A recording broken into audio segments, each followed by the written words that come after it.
পরের অঙ্কে বলেছে একটা সংখ্যা বলেছে, এই সংখ্যার 4 এবং 2 এর স্থানীয় মানের পার্থক্য কত। সংখ্যাটা কি বলেছে? সংখ্যাটা বলেছে 8 3 3 7 4 9 5 0 2। এই সংখ্যাটার 4 এর স্থানীয় মান এবং 2 এর স্থানীয় মান। তাহলে 4 এর স্থানীয় মান কত? 4 এর স্থানীয় মান, যে কোনো সংখ্যার যদি স্থানীয় মান হয় সেই সংখ্যাটা লেখার পর যতগুলো সংখ্যা থাকে, এটা 4 বলেছে, 4-এর পর 1 2 3 4 চারটে সংখ্যা, তাই 4টে শূন্য বসিয়ে দেবো, এরকমই হয়। আর 2 এর স্থানীয় মান কত? 2 এর স্থানীয় মান হচ্ছে 2 এর স্থানীয় মান 2, শেষ সংখ্যা তাই 2 বলেছে। এদের পার্থক্য কত?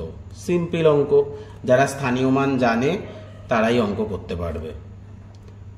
9 9 9 3, অপশন ডি সঠিক উত্তর।